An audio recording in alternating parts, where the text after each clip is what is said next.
Uh, Selamat pagi semua. Jadi kita sudah menyelesaikan sebenarnya di minggu lalu multi degree of freedom secara prinsip gitu ya.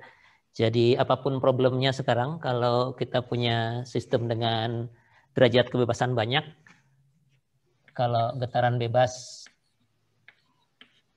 bentuk persamaannya begini ya. Ada massa kali percepatan, redaman kali kecepatan, dan kekakuan kali perpindahan, semua dalam bentuk matriks dan vektor.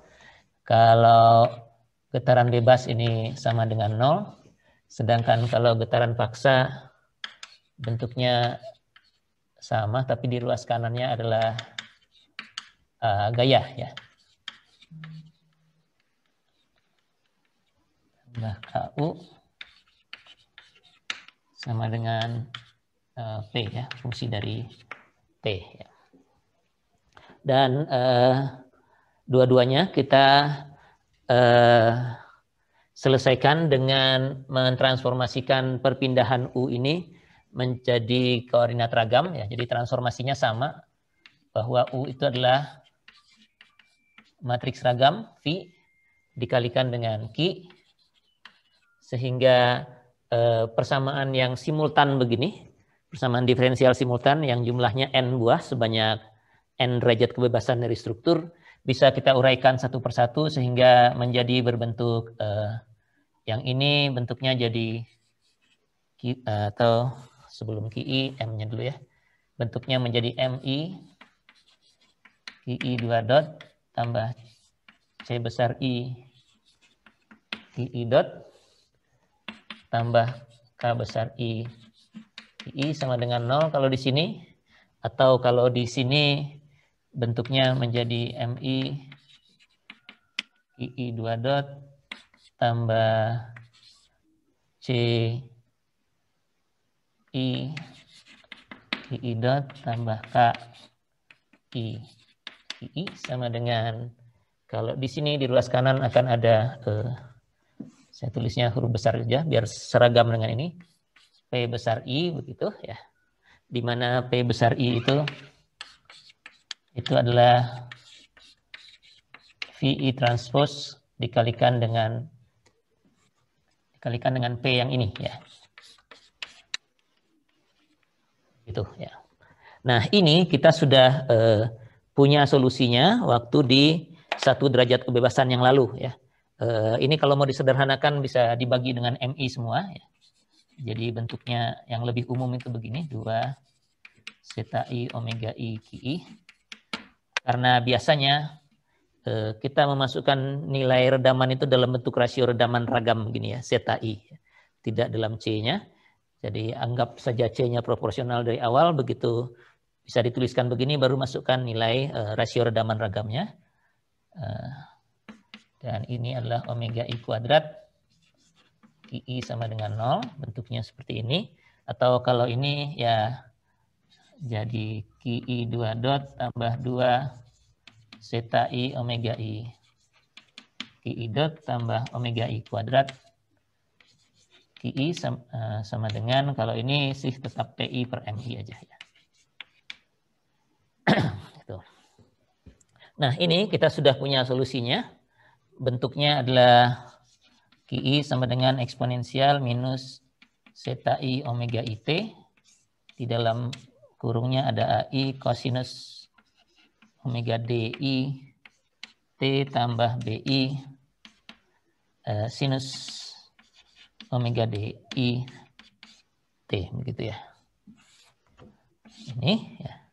Di mana AI dan BI konstanta yang kita cari dari kondisi awal, tentu saja kondisi awalnya dari QI ya, yang sudah kita buat juga dulu transformasinya. Jadi QI 0 itu adalah VI transpose M dikalikan kondisi awal dalam koordinat U dibagi dengan MI-nya. Kalau ini turunannya kecepatan, ya ini juga ikut turunannya di situ. Jadi ini satu set penuh. Kita bisa langsung gunakan ini kalau problemnya adalah getaran bebas ya. Tentu saja sebelum menjalankan ini kita perlu omega dan V ya. Jadi frekuensi dan ragam getar mau tidak mau harus dihitung dulu. Di sini juga demikian. Ini solusinya adalah solusi yang sama dengan ini. QI-nya adalah eksponensial minus zeta omega, zeta I omega I ya. Zeta I omega I T dikalikan dengan AI cosinus omega DI T tambah BI sinus omega DI T. Nah, bedanya kalau di sini ada tambahan Q partikularnya ya. Dan Q partikularnya QI partikular gitu ya. QI partikularnya tergantung dari P-nya ini, P-nya tergantung dari P kecil ini ya. Kalau konstan kita punya bentuknya, kalau linier atau harmonik kita juga bisa masukkan di sini dan kita akan dapatkan solusinya. AI dan BI sama seperti sebelumnya, kita bisa dapatkan dari kondisi awal. Kalau di sini umumnya yang dipakai adalah kondisi awal diam ya. Tapi kondisi awal diam itu belum tentu AI dan BI-nya 0 ya. Yang 0 adalah ininya mestinya ya. Kalau U-nya 0, kondisi awal diam, QI 0-nya juga 0 begitu. Nah, nanti konstanta AI dan BI bisa dicari dari situ. Ini adalah proses yang kita lakukan untuk melakukan analisis dinamik terhadap struktur multi degree of freedom. Dan sampai di sini kita sudah dapatkan perpindahannya. Oh belum, sampai key-nya ya. Nanti kalau key-nya semua key kita peroleh, kita kembalikan lagi. Perpindahannya adalah U adalah V dikalikan key yang ini ya. Jadi akhirnya perpindahan bisa kita peroleh. Nah lanjutannya kalau sudah kita peroleh perpindahan sama seperti waktu 1 derajat kebebasan yang lalu ya. Kalau kita sudah punya perpindahan, kita bisa gunakan perpindahan itu untuk menentukan gaya statik ekivalen yang kemudian bisa kita gunakan untuk melakukan analisis struktur lebih lanjut ya.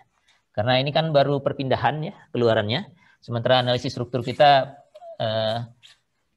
hasilnya itu bisa berupa gaya dalam, reaksi, tegangan, dan sebagainya ya. Jadi untuk analisis struktur lebih lanjut, kita perlu menentukan gaya statik ekivalen. Kalau dulu waktu 1 derajat kebebasan yang setelah kita peroleh U, setelah perpindahan di 1 derajat kebebasan, kita lakukan gaya statik ekivalen itu adalah K kali U, begitu. Maka untuk sistem dengan multi degree of freedom ini, gaya statik ekivalen itu adalah matriks kekakuan dikalikan dengan U yang sudah kita peroleh dari analisis dinamik ini. Jadi kalau ini N kali N, ini N kali 1, gaya statik ekivalennya juga N kali 1. Gaya ini masih fungsi dari waktu ya, karena U-nya fungsi dari waktu ya. Karena U fungsi waktu, karena Q fungsi waktu, dan seterusnya ke atas ya. Jadi ini tinggal kita terapkan saja. Kalau misalnya ada struktur ya, 2 aja lah, 2 derajat kebebasan aja misalnya ya. Begini. Lalu dikenai beban dinamik ya. T1T satunya yang bawah ya. P1T yang bawah, P2T yang atas misalnya. Ini U1, ini U2. Lalu kita analisis mengikuti prosedur yang ini, cari frekuensi, cari ragam getar, kemudian diagonalkan matriks massa, minimal matriks massanya saja ya, karena akan perlu di sini. Tapi yang lain juga bisa didiagonalkan, asumsi kita begitu. Lalu dicari penyelesaiannya sampai dapat Q-nya, kemudian kembalikan lagi U sama dengan V kali Q, maka U1 dan U2 sudah kita peroleh ya. Kalau dari struktur ini kita masukkan ke proses ini semua ya. Nah setelah itu kita cari gaya statik ekivalen, Fs sama dengan K kali U, di mana U-nya yang sudah kita peroleh di sini. Ini adalah U-nya. Maka yang kita dapatkan adalah struktur ini. Sekarang punya Fs ini, kalau ini 2 kali 2 K-nya berarti Fs-nya 2 kali 1. Yang ini adalah Fs1 sesuai dengan arah derajat kebebasan nomor 1. Dan yang ini adalah Fs2. Maka analisis struktur selanjutnya bisa kita analisis secara statik saja untuk struktur ini. Ya. Meskipun ada fungsi waktu di Fs1 dan Fs2 ini sudah tidak masalah, ya. Fungsi waktunya dimasukkan saja. Artinya pakai keseimbangan bisa, pakai kekakuan yang biasa. Penyelesaiannya tinggal K kali D. Kita pakai D ya waktu itu kalau di analisis struktur yang lalu ya. D sama dengan F begini misalnya ya. Di mana F ini adalah gaya-gaya ujung kan. Jadi ini adalah gaya ujung yang sesuai ya dengan derajat kebebasan. Misalnya ini tadinya derajat kebebasannya banyak. Misalnya kalau yang komplit 2 dimensi itu dengan aksial diabaikan, di satu lantai itu ada 3 derajat kebebasan mestinya ya. Satu yang horizontal, lalu rotasi di kiri, rotasi di kanan. Kemudian ini satu horizontal, rotasi di kiri, rotasi di kanan. Artinya kalau kita analisis secara statik, ini K-nya 6 kali 6 dan D-nya ada 6 begitu. Tapi waktu ingin menganalisis dinamik karena gayanya hanya ada dalam arah horizontal, Anda kondensasi sehingga tinggal 2, jadi semua 2 derajat kebebasan. Tapi setelah gaya statik ekivalen diperoleh, Anda mau kembalikan ke yang 6 kali 6 dengan F-nya di nomor derajat kebebasan yang sesuai, bisa saja ya. Jadi pokoknya sudah dianggap analisisnya itu seperti statik saja. Ya. Jadi ini tinggal dimasukkan saja. Mau cari gaya geser di dasar ya tinggal ambil total gaya gesernya berapa, mau cari momen ya pokoknya hitung saja dengan cara ini ya. Jadi analisis struktur yang lainnya bisa dilakukan secara statik menggunakan gaya statik ekivalen. Jadi ini gaya statik ekivalen itu fungsi waktu, tapi fungsi waktunya tidak menyebabkan respons dinamik lagi karena respons dinamiknya sudah masuk ke dalam sini. Nah itu tuntasnya demikian. Ya. Analisis struktur multi degree of freedom dengan memasukkan analisis dinamik ke dalamnya sehingga kita dapatkan seluruh respons struktur. Nah di bagian selanjutnya dari kuliah kita ini hari ini dan kemudian kita masih punya 3 kali kuliah lagi, itu kita melakukan yang namanya analisis ragam untuk sedikit menyederhanakan proses ini. Kalau kita lihat proses ini sejauh ini kita menggunakan struktur yang derajat kebebasannya 2, 3, begitu ya, 3 paling banyak. Sehingga menyelesaikan ini masih mungkin lah, gitu ya, masih mungkin. Itu pun sudah dengan bantuan komputer ya. Nah, tapi kalau pada struktur yang sebenarnya, yang aktual yang ada di dunia nyata sana, derajat kebebasan itu bisa banyak sekali ya, bisa ratusan, mungkin ribuan malah ya. Nah, kita perlu melakukan sedikit penyederhanaan untuk mempermudah dan mempermurah sebenarnya ongkos analisis ini ya. Jadi mencari V dan omega saja kalau derajat kebebasannya ada 100 itu ongkosnya bisa besar ya. Ongkos waktu, ongkos resource-nya ya, ongkos hardware dan software-nya mungkin. Nah, itu bisa sedikit ditanggulangi kalau kita punya pengetahuan tentang analisis ragam ya. Jadi nanti kita akan bahas respons yang sama ini, tapi kita lihat kontribusi dari ragam ke-1, ke-2, ke-3, ke-4 dan seterusnya. Lalu kita bisa bilang bahwa sampai di sini saja cukup ya. Tidak perlu melakukan analisis seterusnya lebih lanjut ya. Kalau ini nggak bisa kita lakukan karena perkalian matriks ini harus komplit ya. Kalau Q-nya nggak dapat semua, nggak dapat nih U-nya ya. Jadi Q1, Q2, Q3, terus yang lainnya nggak ada begitu. Ya kalau mau dinolkan sih bisa-bisa aja sih ya. Tapi secara prinsip ini menghendaki seluruh derajat kebebasan dicari dulu. Kemudian dia lakukan analisis walaupun 1 derajat kebebasan tapi sebanyak N kali.